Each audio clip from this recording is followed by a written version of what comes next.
nada, empezamos con la presentación de este estudio que es a nivel nacional de las remuneraciones de profesionales sanitarios en los diferentes servicios de salud del Estado, y es un estudio que hemos elaborado desde el ROECA, desde el Observatorio de Enfermería y Cuidados del Principado de Asturias, un poco con el ánimo de buscar cuáles eran las diferencias salariales entre las comunidades y ver un poco dónde están, y seguir investigando un poco en dónde están las claves para captar talento en un contexto de escasez de profesionales y en un contexto de necesidad de captación de talento dentro de los servicios de salud. El trabajo ha sido bastante complejo en el sentido de que nos ha costado mucho trabajo llevar o traer o conseguir los datos necesarios para el estudio. Las diferentes comunidades autónomas tienen sus diferentes sistemas de publicación de las remuneraciones y bueno, pues luego nos contará Javier un poco los conflictos. Yo simplemente destacar dos cuestiones fundamentales, ¿no? La primera, lo difícil que es conseguir esos datos, las estructuras salariales tan complejas que tenemos en las administraciones públicas, que vienen a traer muchas diferencias y mucha incapacidad para poder compararnos unos con otros. Incluso dentro de nuestra propia comunidad hay diferencias salariales para los mismos profesionales entre unos servicios y otros servicios, con lo cual es bastante complejo. Tenemos ahí preparado una pequeña adenda que nos ha encargado también la Consejería de Derechos Sociales al respecto. Y eso por un lado, y luego por otro lado, pues un poco la posición en la que las enfermeras están tratadas en esta comunidad autónoma, que no podemos decir que sea realmente mala, pero que parece que no acaba de tomarse realmente en serio como una prioridad necesaria, ¿no? Y en ese sentido, pues bueno, hacer un llamamiento a que la administración pública pues se tome de verdad en serio a las enfermeras. Y yo no me enrollo más, le doy la palabra a Javier González, que ha sido uno de los realizadores de este estudio.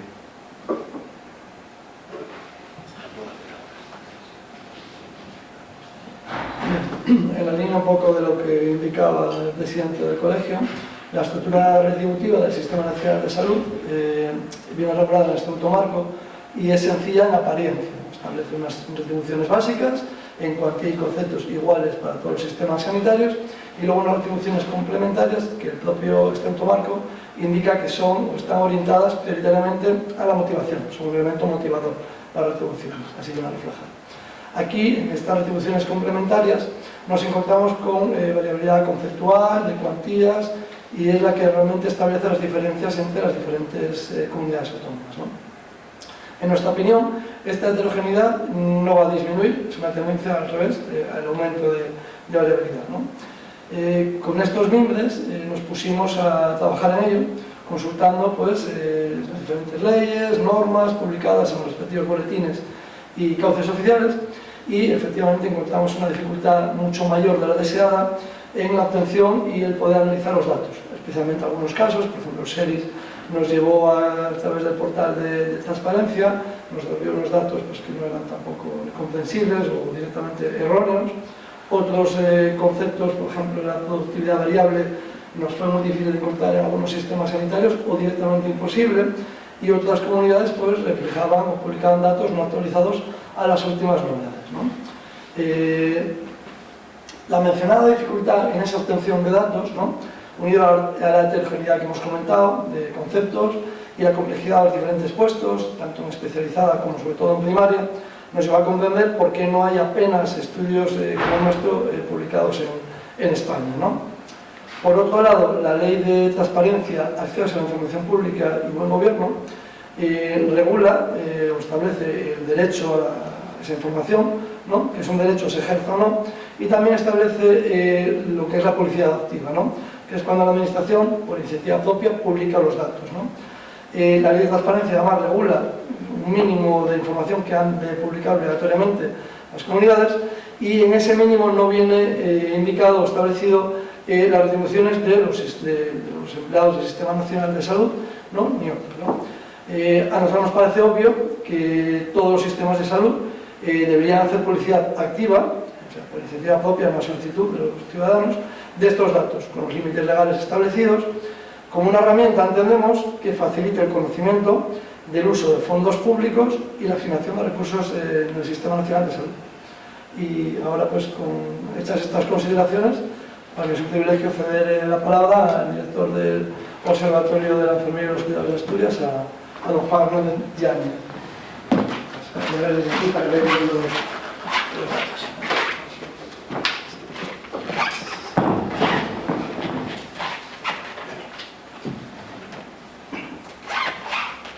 Una cosa novedosa que tiene este estudio, que no se ha hecho nunca, hasta donde yo sé, es que para poder comparar entre 17 comunidades autónomas, entre 17 servicios sanitarios públicos, hemos creado perfiles de puestos. Por ejemplo, el del médico es un adjunto de 45 años, personal estatutario, que tiene alrededor de 4 años, etcétera, todo lo que pone ahí, exactamente lo mismo en cada uno de los 17 servicios de salud. El mismo. Y, por ejemplo, para la enfermera y la auxiliar de enfermería, que aunque hoy no hablemos de ella, está también, pues también más o menos lo mismo. En el caso de los médicos hacen 3 guardias al mes, 2 en día laborable y 1 en día festivo, y en el caso de las enfermeras trabajan turnos de mañana y tarde, enfermeras y auxiliares, turnos de mañana y tarde, y 2 de los turnos al mes les tocan en festivo, que se retribuye distinto. Es decir, lo que comparamos es idéntico. Esto que vemos aquí son las retribuciones brutas, como digo yo, desnudas.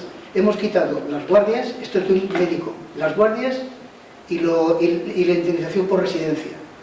La indemnización por residencia es importante, la tienen Ceuta y Melilla, Baleares y Canarias, pero es más bien una retribución social que laboral, como pueden ser los descuentos de los aviones, de los vuelos comerciales. Esos son los datos brutos, desnudos. La diferencia entre el médico que menos gana y el que más gana es de un 22%, todo esto referido a la media. Una vez que metemos los complementos, asciende la diferencia al 28%. Es decir, un médico de Ingesa, de Ceuta y Melilla, gana un 28% más que un médico de Cantabria, haciendo lo mismo. Hay más guardias y todo igual. En el caso de la enfermería, de las enfermeras, perdón, quitando también los datos desnudos, hay más un 42% de diferencia entre la comunidad autónoma que más paga, que es Murcia, y la que menos, que creo que recordar, que es Extremadura, porque ahí sale un poco cortado. Una vez que vestimos el santo y le ponemos la indemnización por residencia y la atención continuada, la diferencia es más o menos el 39%. Esto afecta también a la retribución de la atención continuada. En el caso de los médicos va por guardias, en el caso de las enfermeras y auxiliares va por turno, turnicidad que llamamos. Entonces, la diferencia entre lo que puede ganar al año por esas 2 guardias en laborable y una guardia en festivo, un facultativo especialista, es del 44%, entre lo que gana en Cataluña y lo que gana en Ceuta y Melilla. En el caso de la enfermera, la diferencia es del 108%. Hay que hacer una salvedad, es una diferencia tan grande porque Cataluña no tiene el complemento de turnicidad. Por tanto, al ser 0, el límite baja mucho y la diferencia es muy escandalosa. La diferencia, si la tomamos desde la siguiente, que es Andalucía, Andalucía se reduce pero a un 80%. O sea, hacer turnos en festivo y a diario a una enfermera le puede salir un 80% mejor pagada en Extremadura que en Cataluña. Esto afecta también a la carrera profesional. La diferencia, a igualdad de nivel de carrera profesional entre Cataluña y Andalucía es de un 99%, el mismo nivel, nivel 2. Y en el caso de las enfermeras, la diferencia es del 82%, entre lo que gana en Madrid y lo que gana en Andalucía. Otro factor a tener en cuenta muy importante es la estructura de personal que tienen. No es lo mismo tener muchos médicos y pocas auxiliares, porque los médicos cobran mucho más y las auxiliares cobran mucho menos, con lo cual tus costes salariales se incrementan mucho que lo contrario. Tener muchas enfermeras y menos médicos o más auxiliares. Porque tú tienes mucho porcentaje del personal que más cobra, es más caro. Por eso, en el caso de los médicos oscila del 27% al 21% y en el caso de las enfermeras oscila entre el 48%, el 42% y el 48%. Lo cual significa que el coste medio ponderado, es decir, yo cojo lo que gana un médico, lo que gana un enfermero, lo que gana un auxiliar y lo multiplico por el porcentaje que representa sobre el total de profesionales, perdón por el tecnicismo, pero sin evitar hacerlo así, y nos sale que lo que le cuesta al sistema, al País Vasco por ejemplo, le cuesta 54.000 euros pagar a la unidad de personal de este personal mixto, mientras que en el caso de Castilla-La Mancha les cuesta únicamente 44.000. Y ahora vamos al indicador que hemos creado de cómo tratan las comunidades autónomas a sus enfermeras desde el punto de vista retributivo y de plantillas. Para ello hemos tenido en cuenta 4 factores. El primero de ellos es cuántas enfermeras más tienen en relación al total de personal sanitario. Todas estas cantidades las dividimos en 4 grupos, lo que se llama en estadística cuartiles, y asignamos 0 puntos al cuartil 1, pero es más bajo, 1 punto al cuartil 2, 2 puntos al cuartil 1, al 2, 3 al 3 y 13. Me he equivocado porque es 1, 0 al 1, 1 al 2, 2 al 3 y 3 al 4. Me lío yo, no se van a leer. Luego medimos a continuación si la comunidad autónoma paga mejor o peor que las otras comunidades autónomas a las enfermeras. Luego, si les paga significativamente mejor que las auxiliares de enfermería. Y finalmente, si no les paga significativamente peor que los facultativos. Y con esto nos da un ranking. Primero ponemos la puntuación, el máximo son 12 puntos y oscila entre 11, ninguno gana 12 y 1. Y ahí tenemos las comunidades autónomas. 11 son Cataluña y Ingesa, son las 2 comunidades autónomas que mejor tratan retributivamente y de plantillas a sus enfermeras, y tiene una cierta lógica. Son 2 comunidades autónomas que tienen un problema diferencial. Ceuta y Melilla por motivos obvios de territorialidad y de estar alejadas de la península, y Cataluña por motivo lingüístico.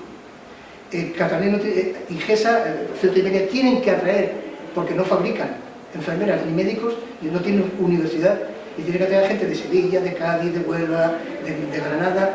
¿Y cómo lo atraen? Pues pagándoles 1.100 euros más. Nada más y nada menos. Y en el caso de Cataluña tienen un cierto riesgo de que el personal que se forma en Cataluña y que habla catalán se les vaya a otras comunidades autónomas limítrofes, incluso también hablando catalán, como Baleares y Valencia, si les pagan más. Por tanto, aquí parece que hay ingeniería. No estoy muy seguro de que no sean relaciones laborales y que los comités de empresa y las clases sectoriales sean más fuertes, pero es curioso que sean 2 comunidades autónomas tan peculiares. Y como pueden ver ahí, Asturias tiene un lugar mediocre. Está en el naranja, está con 4 puntos, es cierto que tiene 5 por debajo, pero está en un lugar mediocre. Conclusión. Las comunidades autónomas se están enfrentando a problemas de personal. Hace 10 años había en España 16.000 enfermeras en paro, con lo cual las enfermeras se movían por el territorio nacional a buscar cualquier empleo, el que hubiera, una sustitución de Navidad. Ahora que hay paro cero, pueden elegir las condiciones y se van allí donde tienen mejores contratos, no cualquiera. ¿Qué significa eso? Que nosotros hemos querido dar una herramienta a los colegiados y colegiadas para que sepan qué es lo que se paga en cada sitio y tomen sus decisiones. Y acabo, en el caso del SESPA, del Principado de Asturias, debería ponerse las pilas, porque aquí se producen muy pocos profesionales, muy pocos, porque solamente creo que va a haber otra o 2 universidades y se paliará la cosa. De momento solo hay una que saca unos 100 enfermeras al año, y como se le vaya a comunidades limítrofes, Castilla y León, Galicia, Cantabria, País Vasco, La Rioja, porque pagan 800 euros más, que lo que pueden llevar a pagar, podría tener un serio peligro de desabastecimiento que le impida cumplir exactamente con sus fines. Y ahora quedamos a preguntas. Yo tenía una, que bueno, usted, Juan, ha dicho que las indemnizaciones por residencia se daban en Ceuta, Melilla, Baleares y otras Canarias. Lo que pasa es que voy a hacer una pequeña sierra.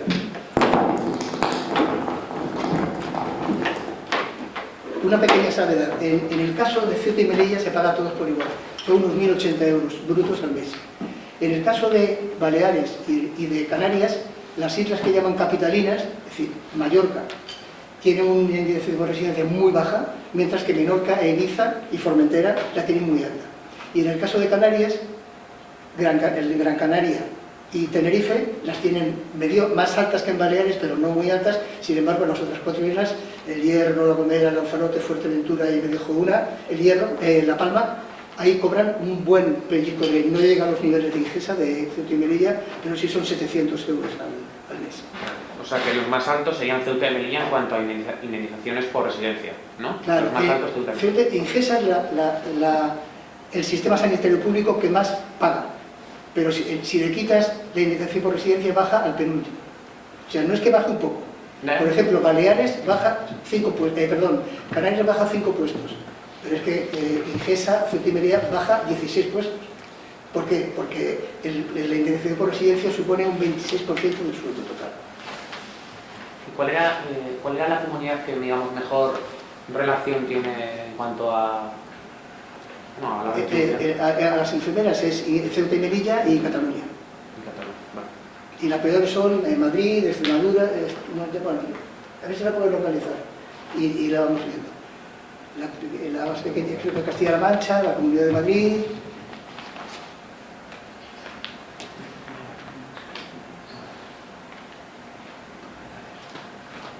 Pero bueno, mientras lo localizamos, es la última. La última. Al indicador Ahí está. Está en la nota de prensa, Sí, está. Dale a las comunidades autónomas, déjame más. Pues son Cantabria, Galicia, Madrid y la Comunidad Valenciana, que tienen una puntuación desde luego desastrosa. Pero ojo, esto es un término relativo. Tienen más médicos, luego contratan menos enfermeras, o pagan más a los médicos y como los fondos son limitados, pues yo lo que decía antes, si tú pagas mucho, tienes muchos médicos, tu presupuesto de recursos humanos se te queda muy menguado. Si tienes un 8% menos, se te queda más que eso. Por ejemplo, hay que tener en cuenta que la diferencia en el porcentaje que representan las enfermeras entre la comunidad autónoma que menos porcentaje tiene y la que más es un 8%. Un 8% son 16.000 enfermeras.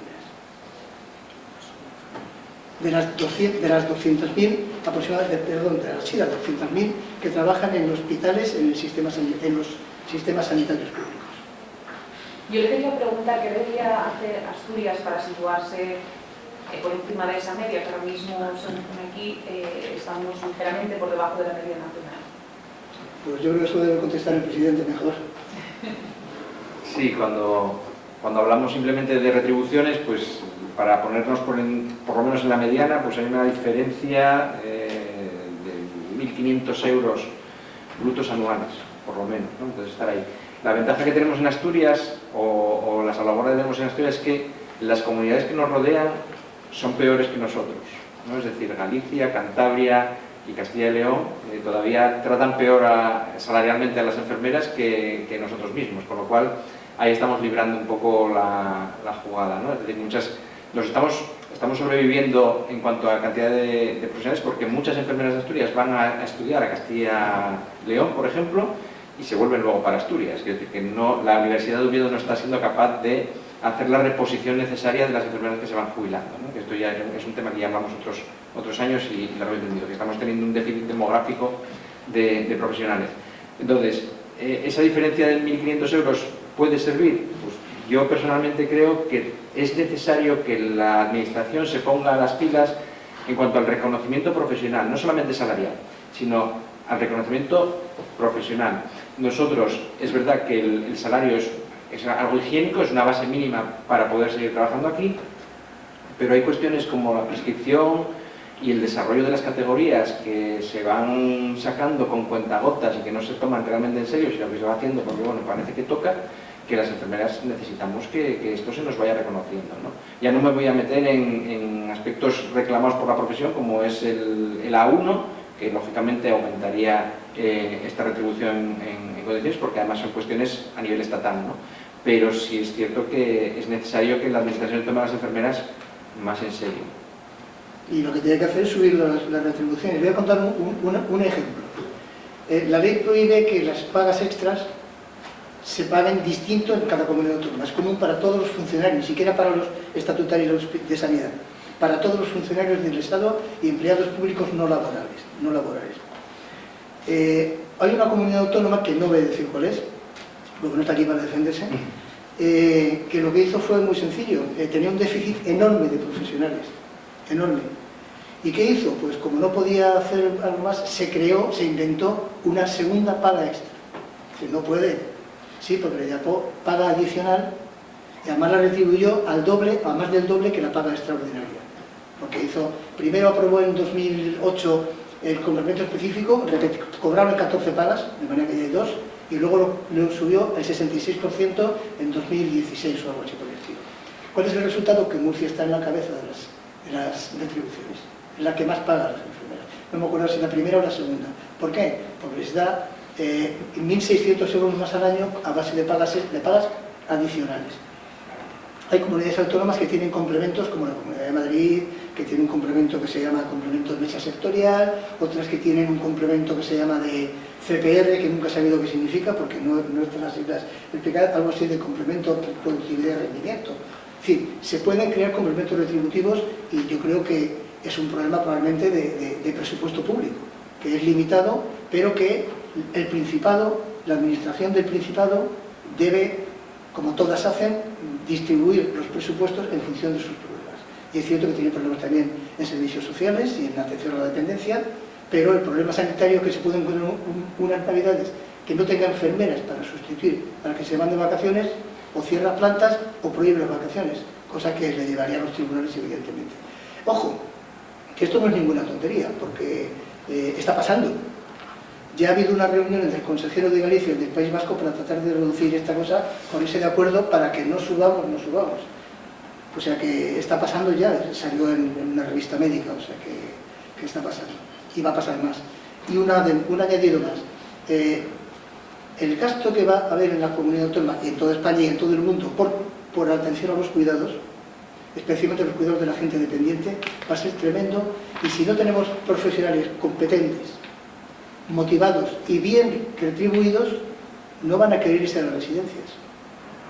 Bueno, de hecho ya lo están queriendo. ¿Por qué? Porque ganan 1.000 euros menos que en el hospital al mes. Se mueven por el 8º convenio sectorial y el sueldo de una enfermera es 1.620 euros. Pon que gane 200 más en gastos. Las enfermeras no suelen hacer noches, se acuerdan, muy grandes, ganan 1.800 frente a 2.600, 2.700. Pues habrá que ponerse las pilas, porque es que no tiene otra solución, no puedes hipnotizarlos. Sí, una cuestión dentro de estamos pendientes de hacer una pequeña adenda que la consejera de Derechos Sociales nos ha también solicitado una colaboración, porque no somos capaces de retener enfermeras en el ámbito sociosanitario, lo que estaba diciendo Juan ahora, ¿no? Es decir, enfermeras que trabajaban en el ámbito de las residencias de mayores o servicios sociales, se están yendo al servicio de salud porque las diferencias salariales laborales y profesionales son mucho mayores, ¿no? De hecho, en el ERA trabajaban especialistas y las medidas, como además no son reconocidas, tampoco es esta, pero es decir que pues al final acaban marchándose y dejando de ejercer su especialidad.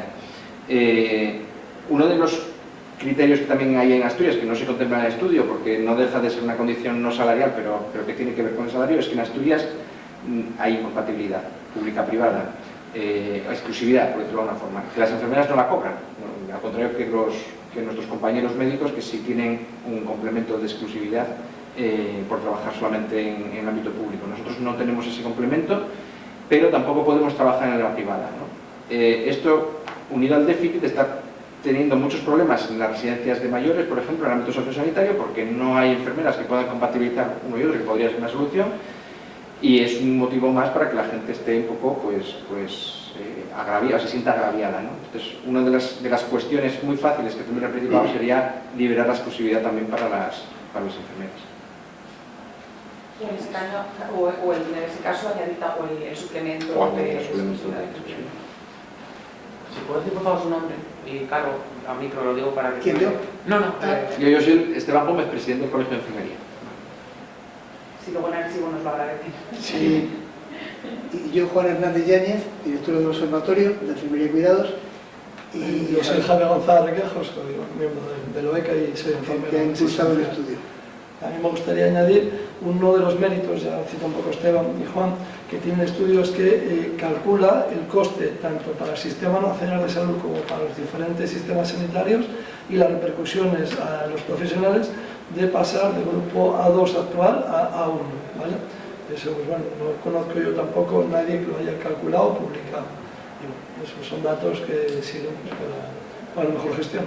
Fíjate, al respecto, el coste que supondría pasar a las enfermeras a nivel nacional, hay diferencia entre comunidades, que supondría pasar a las enfermeras al grupo A1 desde la 2, es un 1,5%, un 1,4% exactamente del presupuesto de recursos humanos del Sistema Nacional de Salud. Y sin embargo, de por medio, se le subiría el sueldo a cada enfermera el 5%. ¿Es una inversión en motivación? Yo creo que sí. Inversión moderada, 1,4%. ¿Por qué no se ha hecho este estudio con anterioridad? Ya lo citaba hoy un poco al inicio, es muy complicado. Juan es un experto en manejar datos, obtenerlos, analizarlos, y le llevó muchísimo más tiempo del que pensábamos, porque los datos son difíciles de obtener. Hay comunidades, Asturias sí los publica, pero hay otros que no los publican. Los hemos pedido a través del portal de transparencia, incluso nos han devuelto erróneos o difícilmente comprensibles, incluso para los propios profesionales, porque les hemos preguntado, oye, ¿esto cómo se paga? ¿Se paga así? No tenían ni idea. Entonces ya entendimos que hubo que hacer perfiles, porque hay mucha heterogeneidad de puestos, entre que es difícil de hacer algo homogéneo. Los datos es difícil de obtener, es difícil de analizar. Entendemos que o bien tiraron la toalla a los que lo intentaron, o que no fueron capaces de llevarlo con éxito, como en este caso Juan con la dirección del estudio. Bueno, si me permite, este estudio no debería haberlo hecho el Colegio de Asturias, porque nos ha prestado un texto de derecho o el Consejo General de Enfermería o el Sindicato SALSE. ¿Por qué? Porque el Sindicato SALSE llama a sus 17 delegaciones y le dan los datos en 24 horas, o 24, o en una semana. Y nosotros hemos tardado meses y meses y meses en conseguirlos y luego en tratarlos.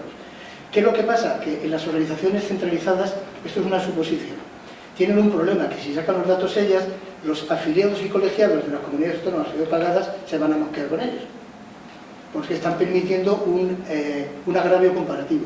Entonces prefieren no meterse en berenjenales, porque ellos lo podrían haber hecho rapidísimo.